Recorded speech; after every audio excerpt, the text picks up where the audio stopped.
मेरे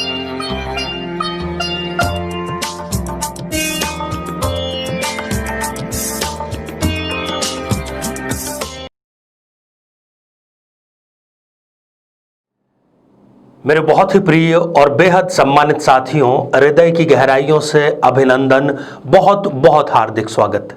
साथियों, चर्चा हमारी इन दिनों चल रही है राजयोगों पर। कई प्रकार के राजयोगों पर हम चर्चा कर चुके हैं और आज हम जिस राजयोग के बारे में चर्चा करने जा रहे हैं, उस राजयोग का यदि कोई नाम रखना ही हो तो हम उसे कह सकते हैं किंग मेकर राजयोग। साथियों, किंग मेकर इसे क्यों कहा जाता है, इसके पीछे बहुत ही पुख्ता कारण है। चलिए आपसे एक प्रश्न पूछ लिया जाए। आप लोगों में से बहुत से लोग फिल्म देखने के शौकीन होंगे।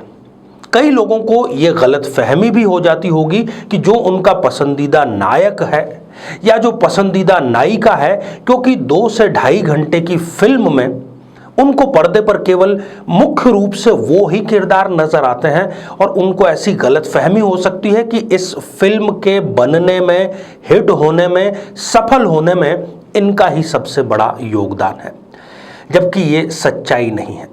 ये सिक्के का केवल एक पहलू मात्र है।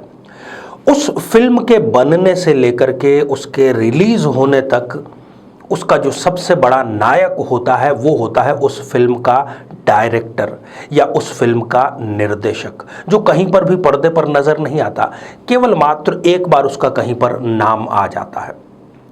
ऐसा ही राजयोग है किंग मेकर राजयोग, जो कि व्यक्ति को सत्ता में प्रत्यक्ष रूप से नहीं लेकर के आता, परंतु उसका दखल इतना जबरदस्त होता है कि जो किंग है, जो राजा है, अर्थात जो सत्ता का उपभोग प्रत्यक्ष रूप से कर रहा है, उस व्यक्ति को कुर्सी पर बैठाने और कुर्सी पर उतारने इतनी कुव्वत उस व्यक्ति की होती है।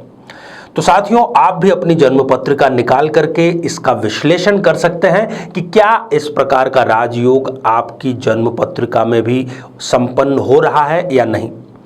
साथियों, इस पर हम चर्चा करें इससे पहले एक बेहद जरूरी सूचना कि हम हमारे प्रत्येक एपिसोड के अंत में किसी न किसी जातक के प्रश्न का उत्तर देते हैं और ये प्रश्न हमें प्राप्त होते हैं आप लोगों के ही द्वारा YouTube कमेंट के माध्यम से। अपना कमेंट लिखने से पहले आप #आचार्य चंद्रकांत इस शब्द का प्रयोग जरूर करें और साथ ही बेहद आसान सा प्रश्न जो इसी एपिसोड के अंत में इसी एपिसोड से संबंधित आपसे पूछा जाएगा, उसका सही उत्तर भी जरूर लिख करके भेजें। तो आइए साथियों, बिना किसी देरी किए जन्म पत्रिका के माध्यम से किंग मेकर राजयोग का विश्लेषण करें। साथियों, ये आपको एक जन्म पत्रिका नजर आ रही है।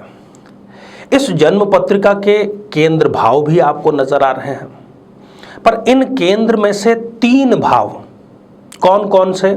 सुख भाव, सप्तम भाव और कर्म स्थान, अर्थात चौथा भाव, सप्तम भाव और 10वां भाव।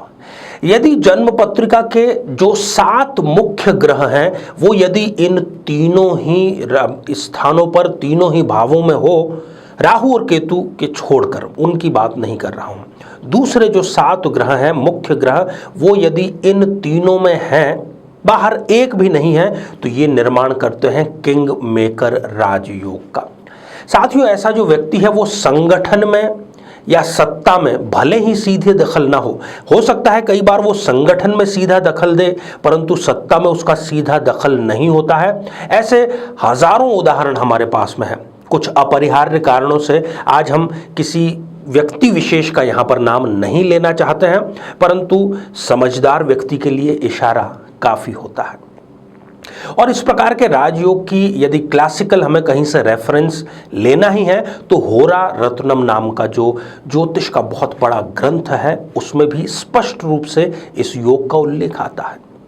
और इसकी बहुत ही अच्छी खूबसूरती यह है कि यदि आप दृष्टिपात इस पे करेंगे और गौर से देखेंगे तो आपको नजर आएगा कि कुंडली में ये एक वी शेप का पात्र निर्माण कर रहा है। वी शेप का पात्र चौथे से लेकर के 10वें भाव के बीच में, जो कि भरा हुआ है। ये सीधा सा इशारा कर रहा है कि जिस व्यक्ति का पात्र भरा हुआ है वो ही किसी को कुछ प्रदान कर सकता है। जिसका पात्र स्वयं का खाली होगा वो क्या स्वयं उसका उपभोग करेगा या क्या दूसरे को वो प्रदान करेगा। यही जो स्थिति है यही व्यक्ति को किंग मेकर बनाती है। ऐसा जो व्यक्ति है वो गुप्त रूप से, अप्रत्यक्ष रूप से पात्र व्यक्ति की परीक्षाएं लेना होता है। किस व्यक्ति को उसको आगे बढ़ाना है, किस व्यक्ति को पीछे लेकर के आना है, सीधा कभी प्रत्यक्ष रूप से ऐसा कार्य वो नहीं करता। उसकी परख ये व्यक्ति अप्रत्यक्ष रूप से गुप्त परीक्षाओं के रूप में करते हैं। तो साथियों, आज हमने किंग मेकर राजयोग के बारे में जाना। हालांकि ये जो नाम है ये स्वयं हमारा अपना दिया हुआ नाम है, क्योंकि देश, काल और परिस्थिति के अनुसार हम ऐसा समझते हैं कि हमारी जो युवा पीढ़ी है उससे भी कंसर्न रखने वाला कोई ना कोई नाम ज़रूर होना चाहिए। साथियों, आइए अब आज के हम कमेंट के सेक्शन की चर्चा करें।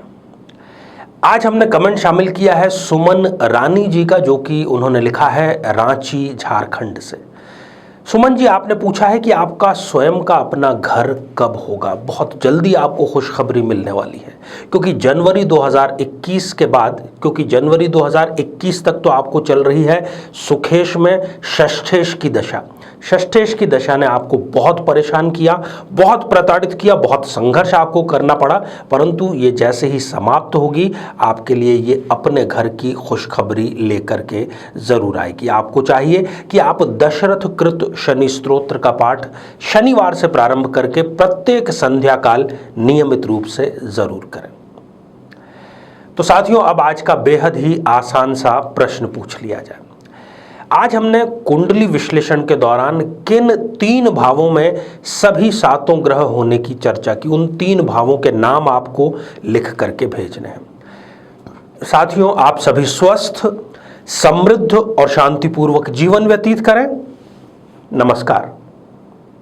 जीवन में किसी समस्या का सामना कर रहे हैं, जैसे कि शादी में देरी होना, पति पत्नी में मनमुटाव या तलाक तक की नौबत आ जाना, संतान का प्राप्त न हो पाना, नौकरी या धन प्राप्ति में बाधा आना, जीवन के प्रत्येक क्षेत्र में किसी न किसी प्रकार की बाधा आना, तो आज ही अपनी जन्म पत्रिका का संपूर्ण विश्लेषण करवाएं और पाएं समस्या से सदैव के लिए मुक्ति।